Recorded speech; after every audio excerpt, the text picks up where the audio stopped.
Luis Alejandro Velasco permanecía en Mobile, Alabama, formando parte de la tripulación del destructor ARC Caldas, perteneciente a la Marina de Guerra de Colombia. Permaneció 8 meses en el puerto, esperando que terminaran las reparaciones.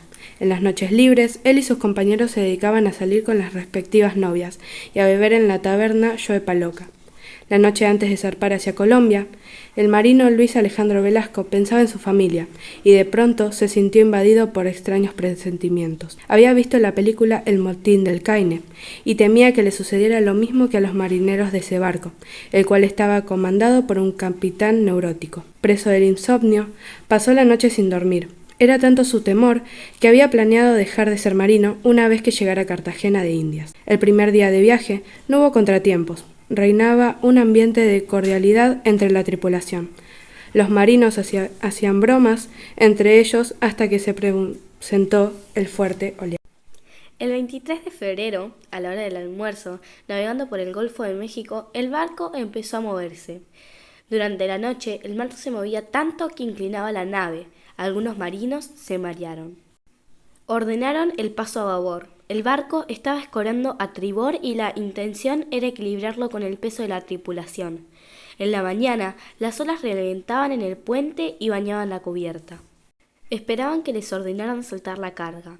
Es una acción que se llama zafarrancho de aligeramiento en el argot de los marineros. En medio de las inmensas olas del Caribe, el barco escoraba cada vez más.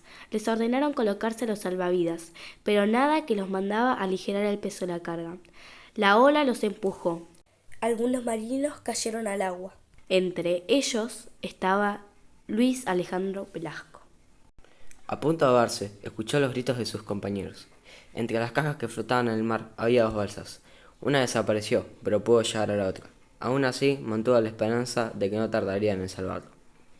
Trató de salvar a sus compañeros, remando con vigor, pero no pudo acercarse. Vio el reloj y comprobó que solo habían transcurrido 10 minutos desde la última vez que vio la hora en el destructor. En la balsa se consoló pensando que sería rescatado. En la tarde, la fuerza de la brisa disminuyó. Se dio cuenta de que tenía una herida en la rodilla, que le había sangrado y ya estaba seca. Anocheció y se distrajo contemplando el cielo. Pasó su primera noche en el Caribe, solo en el Caribe, hasta que pensó en lo que había cuando viera un avión sobrevolando la zona. Agitaría la camisa para llamar la atención del equipo de salvamiento, que suponía él que no tardaría en llegar.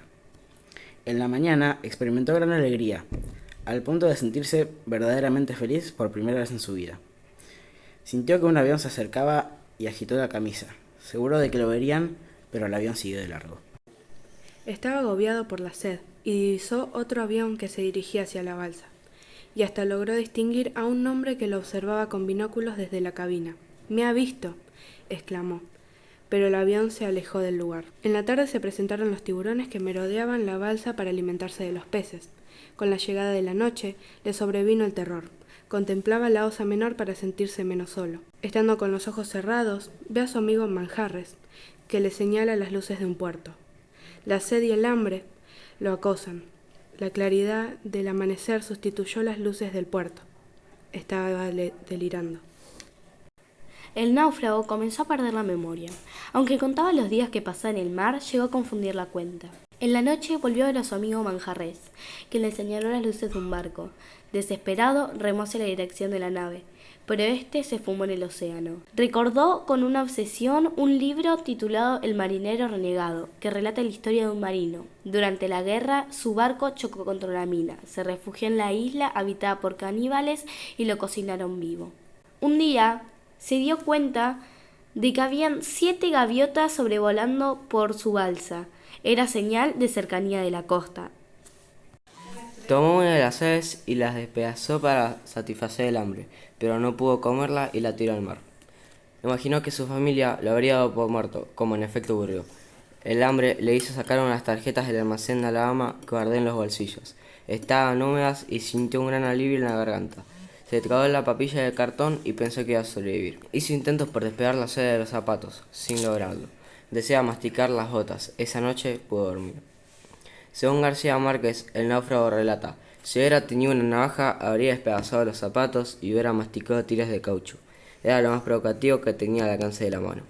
Traté de separar con las llaves la cera blanca y limpia, pero los esfuerzos fueron inútiles. Era imposible arrancar una tira de ese caucho sólidamente fundido a la tela. Desesperadamente mordí el cinturón, hasta cuando me dolieron los dientes. No pude arrancar ni un bocado. Intentó agarrar un pescado, pero fue en vano. Los peces le arrancaban partes de la piel. Estimulados por la sangre de las heridas, los tiburones se arremolinaron alrededor de la balsa, arremetiendo contra los peces. En eso un pez grande, tratando de huir, saltó y cayó en la balsa. El náufrago lo despedazó, acuciado por el hambre. Guardó un trozo. Quiso lavarlo en el mar, pero un tiburón se lo arrancó de las manos. Instintivamente agarré un remo y me puse a descargar el golpe de la muerte. Estaba seguro de que el tiburón se había metido a la balsa, pero en un instante vi la aleta enorme que sobresalía por la borda y me di cuenta de lo que había pasado. Perseguido por el tiburón, un pez brillante y verde, como de medio metro de longitud, había saltado dentro de la balsa. Con todas mis fuerzas descargué el primer golpe de remo contra su cabeza. Sin dejar de sentir asco, se comió la mitad del pescado y dejó de tener sed. El tiempo empezó a dar visos de tempestad, pero no llovía.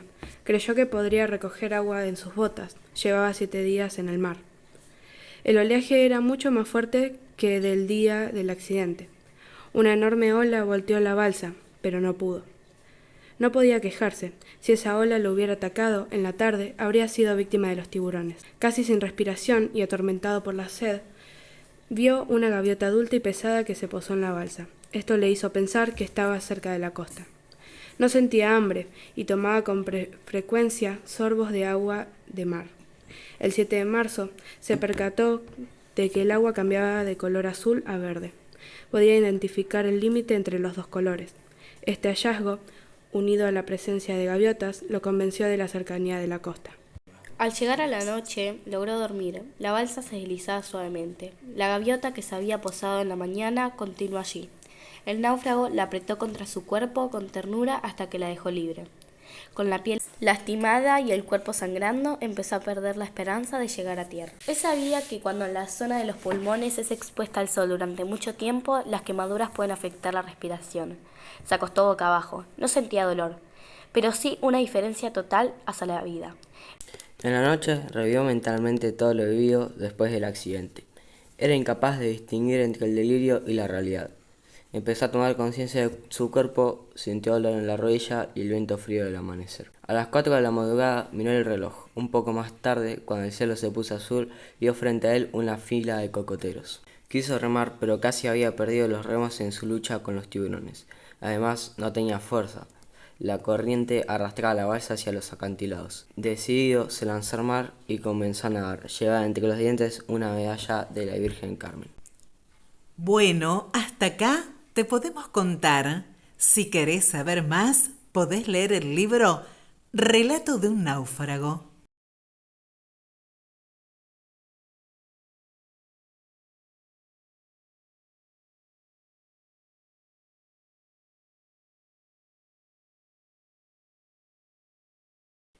De repente, y sin saber cómo, vio una raíz en medio de la balsa, y aunque no le calmó el hambre, el comérsela le dio un poco de esperanza, pues se acordó de la historia de Noé, en la que una paloma le trajo una rama de olivo como anuncio de que la tierra estaba próxima.